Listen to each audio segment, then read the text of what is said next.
বাবা এটা বলছিল না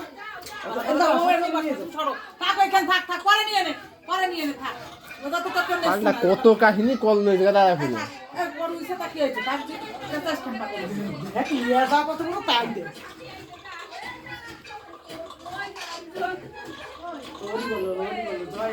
জামা কাপড় ভরা এগিয়ে স্ট্যান্ডে করছি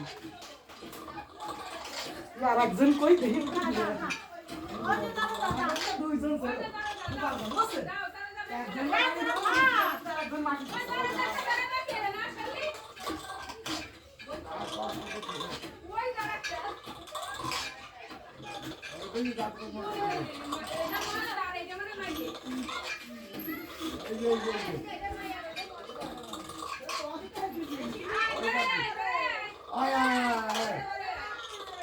রামবাগ করুন